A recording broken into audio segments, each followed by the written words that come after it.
جو بھٹیاں ہیں جہاں لاوا پک رہا ہے، چاہے وہ افغانستان ہو چاہے وہ پاکستان ہو، وہ ان سے واک اوے کر سکتے ہیں، ان کو چھوڑ کے آگے بڑھ سکتے ہیں، اور اس کے نتیجے میں ہمارے لیے بڑی مشکلات پیدا ہو سکتی ہیں۔ ہمارے لیے بہتر یہی ہے کہ ہم جتنا جلد اپنے پڑوسیوں کے ساتھ مل کر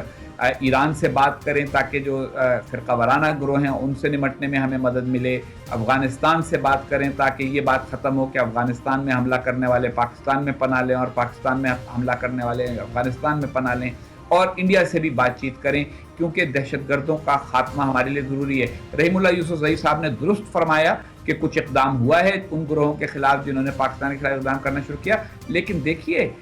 یہ اگر اس رفتار سے ہم چلیں گے کہ 20 سال گزر جائیں گے اور پھر ہم اقدام کریں گے، تو پھر اس کا مطلب یہ ہے کہ ہم جیسے سانپ ہوتا ہے، سانپ کے بہت سارے انڈے ہوتے ہیں، پھر بچے ہو جاتے ہیں، اور پھر ان بچوں کے انڈے ہوتے ہیں اور پھر ان سے دوسرے بچے ہو جاتے ہیں، تو یہ سلسلہ تو ساری عمر جاری رہے گا۔ یعنی حسین حقانی صاحب، آپ کو گورنمنٹ آف پاکستان کی جو خارجہ پالیسی ہے اس کے اندر وہ میچورٹی نظر نہیں آتی کہ ان تمام خطرات کو آئیڈینٹیفائی کر کے ان کا مقابلہ کیا جا سکے؟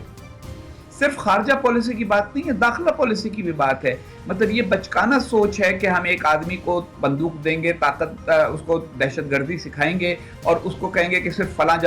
جگہ جا کے جہاد کرو، اور پھر اس کے بعد ہم اس کو کہیں اچھا وہاں جہاد کرنا بند کر دو، گھر میں بیٹھو۔ بہت سارے لوگ جذباتی ہوتے ہیں۔ دیکھیں یہ جو تنظیمیں ہیں، حرکت الجہاد الاسلامی العالمی، یہ حرکت الجہاد الاسلامی سے نکلی ہیں نا، یہ وہ گروہ ہیں جو کہتے ہیں کہ ہم پاکستان کی بات ماننا بند کر دیں گے۔ تو جب تک آپ اپنی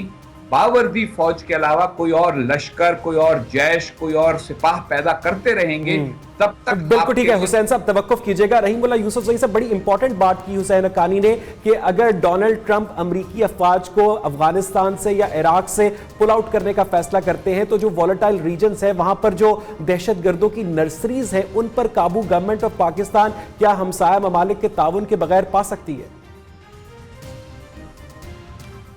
دیکھیں، ہمسایہ ملک افغانستان جو ہے وہاں تو حکومت بہت کمزور ہے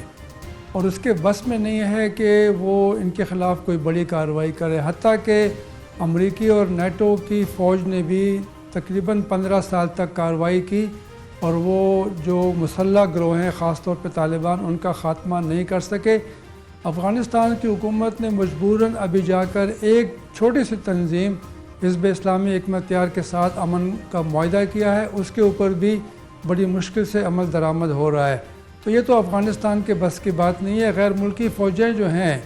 امریکہ اور نیٹو، ان کے تقریباً 14,000 فوجی رہ گئے ہیں افغانستان میں، تو وہ تو یہ جنگ اکیلے نہیں جیت سکتے،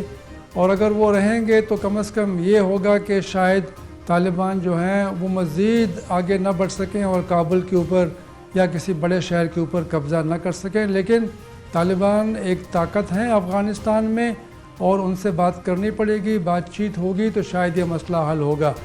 لیکن دیکھیں، یہ ہمسایہ ممالک جو ہیں ان سے بات کرنی ضروری ہے، سب سے بات کرنی چاہیے۔ البتہ یہ ہے کہ ہمسایہ ممالک بھی پاکستان میں مداخلت کر رہے ہیں، وہ بھی ان تنظیموں کی، ان لوگوں کی حمایت کر رہے ہیں جو پاکستان کو نقصان پہنچا رہے ہیں۔ تو ایسا نہیں ہے کہ صرف پاکستان کی طرف سے کچھ ہو رہا ہے اور باقی لوگ جو ہیں وہ کچھ نہیں کر رہے، سارے لگے ہوئے ہیں، سب ڈبل گیم کھیل رہے ہیں، افغانستان میں بھی اور باقی جگہوں پر بھی۔ بالکل ٹھیک ہے رحیم اللہ یوسفزئی صاحب۔ حسین حقانی صاحب، ایک آخری سوال آپ سے کرنا چاہوں گا کہ اپنی گفتگو میں آپ نے جن خطرات کا ذکر کیا وہ کون سی مصلحتیں ہیں جو پاکستان کی حکومت کو یا پاکستان کی ریاست کو ان خطرات کی جانب سے آنکھیں بند کرنے پر آمادہ کرتی ہیں؟ ایک تو مصلحت نہیں ہے، وہی بات ہے جو رحیم اللہ یوسفزئی صاحب نے کہی کہ جب دوسرے ہمارے ہاں مداخلت کرتے ہیں تو ہم سوچتے ہیں کہ ہم ان کے یہاں کریں، لیکن اس میں ہمیں وہ جو انڈا اور بچے والی بات ہے اس پہ غور کرنا چاہیے کہ کیا پہلے مرغی آئی یا پہلے انڈا آیا۔ میرا یہ خیال ہے کہ اگر ہم اس پورے سلسلے کو اس طرح سے دیکھیں کہ جو افغانستان میں سوویت یونین کے خلاف جہاد ہوا تھا، اس کو ہم نے پوری دنیا کی مدد سے اس میں حصہ لیا تھا، لیکن وہ ختم ہونے کے بعد ہم نے اس کو آگے بڑھایا اور دوسرے اس کو اپنی خطے کے اندر اپنے اثر و نفوذ کو بڑھانے کے لیے استعمال کیا۔ وہ اب ہمارے ہاتھ سے کھیل بہت بری طرح نکل چکا ہے، ہر گروہ کے سب گروہ پیدا ہو چکے ہیں اور ہمیں اس کے لیے ایک اجتماعی فیصلہ کرنا پڑے گا۔ مصلحتیں کئی ہیں، سیاسی لیڈر کبھی کبھی یہ سوچتے ہیں کہ فرقہ وارانہ تنظیموں کے ووٹ ان کو چاہیے بعض اہم سیٹوں کے اوپر، بعض علاقوں کے اندر، ہمارے عسکری عناصر یہ سمجھتے ہیں کہ غیر ملکی طاقتوں سے نمٹنے کے لیے اور ان کی سازشوں سے نمٹنے کے لیے ہمیں ان عناصر کی ضرورت ہے، اور پھر کچھ لوگ صرف یہ سمجھتے ہیں کہ ہم سارے گروہوں سے بیک وقت تو لڑائی نہیں لڑ سکتے، یہ اتنے سارے مسلح گروہ ہیں، ان کو ہمیں صرف ایک ترتیب کے ساتھ ہی ہم ختم کر سکتے ہیں۔ لیکن یہ حقیقت اپنی جگہ قائم ہے کہ یہ گروہ سانپوں کی طرح ہیں جن کے انڈے بہت جلد بچے بن جاتے ہیں اور پھر وہ سانپولے جو ہیں۔ بہت شکریہ حسین حقانی صاحب، آپ کے وقت کے لیے بہت بہت شکریہ۔ رحیم اللہ یوسفزئی صاحب ہمیں جوائن کرنے کے لیے۔ ناظرین، صورتحال یہ ہے کہ جب تک گورنمنٹ آف پاکستان، جیسا کہ ہمارے اینالسٹ کا کہنا تھا، ایک فیصلہ کر کے تمام دہشت گرد گروہوں کے خلاف کارروائی کرنے کا فیصلہ نہیں کرتی اور اکراس دا بورڈ تمام دہشت گرد گروہوں کے خلاف کارروائی کا آغاز نہیں کیا جاتا، تب تک اس طرح کے خطرات پاکستان کے اوپر منڈلاتے رہیں گے۔ مجھے یہاں پر ایک بریک لینے ہیں۔